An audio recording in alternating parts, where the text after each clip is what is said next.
We are the nerds of a nation. We are the nerds of a nation. We are. One Piece, Chapter 30, Backfire.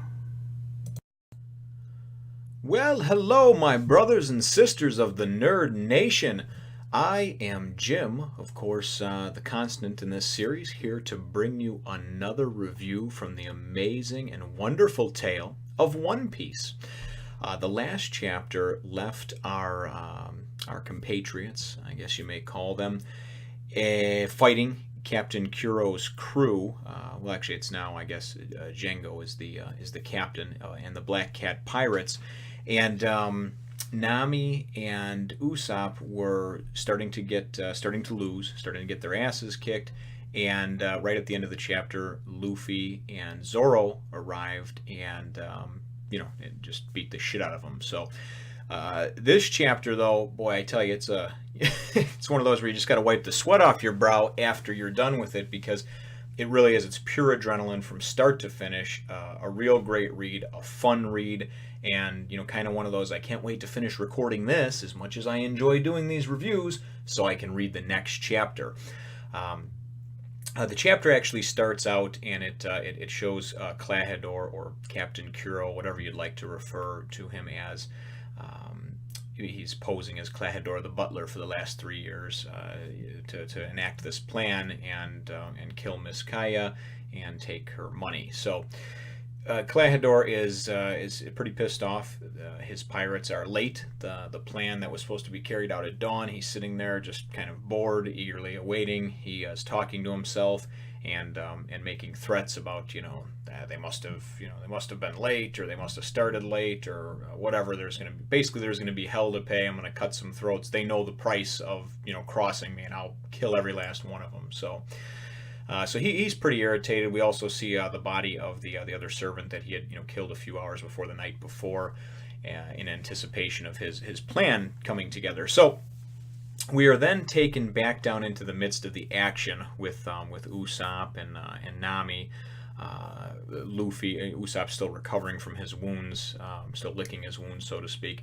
And we have Luffy and Zoro that are, standing triumphantly at the top of the hill. There's a whole rather comical discussion of, hey, where the hell were you guys?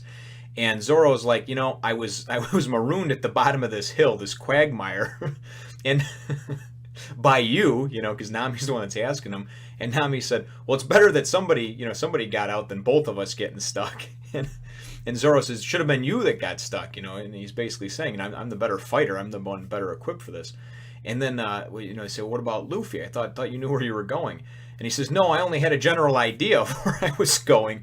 And because we know he got lost and went the wrong way for a while. He is, after all, not too bright when it comes to directions. So he's very directionally challenged. So nonetheless, though, better late than never, they've arrived. Captain Django then goes and kind of says, all right, let's, enough of this nonsense over here now. And he's talking to his crewmates. He says, everybody's, of course, wounded and had been beaten down. And he says, what the hell? Are you going to let these two kids beat you? And I don't know the exact ages of Luffy and Zoro, but I would imagine, late teens, maybe early 20s. But if I had to put my money on it, I'd say late teens. So I can understand where this, hey, don't let these kids beat you come from.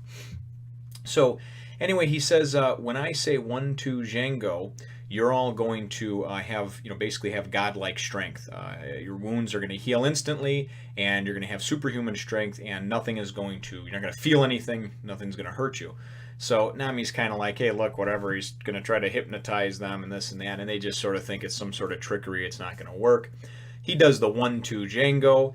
His crew just kind of gets up. They were over there licking their wounds, and they just immediately get up and seem well rested and energetic. I mean, one of the guys goes and like the goddamn Incredible Hulk just runs over to the cliff and just starts like tearing a piece of it off. So clearly whatever he did works, and it also goes to prove that mind over matter, folks, because certainly these people aren't any stronger, but they believe they're stronger. So it then goes and shows our unlikely foursome back up at the top of the hill, or actually 3 of them.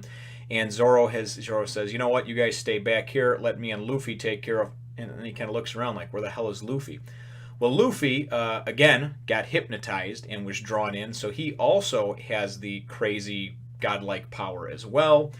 He goes and uses, I believe it'll be the 8th different move we've seen. May not be significant to anybody, just one of those things that I kind of keep track of, but I'm pretty positive it's the 8th one. It's the Gum Gum or Gomu Gomu Gatling gun. Because he's all hopped up like he just went and did a bunch of speed, instead of doing the pistol, his hand just comes out in a myriad of punches, a series of punches, takes out the entire crew, knocks them all down again. And he just goes basically ape shit on him because he has, the strength of whatever. I mean, he basically has godlike strength. So he then goes and runs down past them to where their boat is docked, right, up on shore, and he goes and he starts tearing the mast, the giant mast that the sail's attached to, and they got their black cat, emblem at the top of it, and he starts tearing this thing out, and he's going to tear it out, number one, disable their ship, and number two, he's just going to, swing it or use it as like a sledgehammer and just annihilate these black cat pirates, right? So anyway, the crewmen, oh, Jesus, he's going to kill us. And do something. And Django says, I'm going to go 1, 2, fall asleep. And then he goes 1, 2. And as he's doing that, Luffy pulls it out and he's about to swing it at him. And then he says, asleep. And Luffy just passes out where he is. The mast still winds up falling forward and taking out several of the crew members. Django is able to get out of the way. It falls on Luffy, as we know, though he's got the ability to stretch like with his rubber-like stretching ability, so I'm sure he's going to be okay. And it's funny because actually Usopp says, my God, the mast crushed him, and Nami and Zoro Zoro's like, no, don't worry, he'll be okay, he'll be just fine. So then we go and we see, and Django says, all of a sudden you hear these other voices come from and say, hey, someone pulled the mast out, or someone tried to break the mast, and we see more pirates emerge on the deck of the ship. And then Zoro and Nami are talking. They say, "Oh shit! I guess they must have had more pirates on the ship." And Django says, "Yeah, we did, boy. There's more of us." So he's got reinforcements, and that's pretty much where we're left off. There's another quick exchange which I'll explain here, but these pirates start coming out then, of course, and Zoro pretty much just says, "All right, you know what? I'll take care of them." And we're then transported, or the scene flashes back to the mansion, back to Mistress Kaya's mansion in Klahadore. Klahadore now is pacing in circles. He's pissed. It's been hours. They should be there. What's gone wrong with the plan? What, do these idiots get drunk and forget to, get up in time, and that they have to attack today? What happened, right? So he goes to kind of sneak off and walk off towards the beach, and one of Usopp's little minions, he had a pepper, carrot, and onion, and I believe it's onion, is the one he sees him and he says, hey, it's that butt, B-U-T-T, like is in an ass. He says, it's that butler guy, heading down towards the beach. What's he sneaking off there for, So that's how we're left at the end of the chapter, and things are certainly heating up. Things are picking up real well here. The chapters are just going like that, really enjoying them. And let me know what you think in the comments down below. Throw me a like if you think I so deserve it, and subscribe if you haven't done so already. We will definitely look to catch you in the next one, nation. Thank you, brothers and sisters, as always, for watching my videos, subscribing, liking, commenting.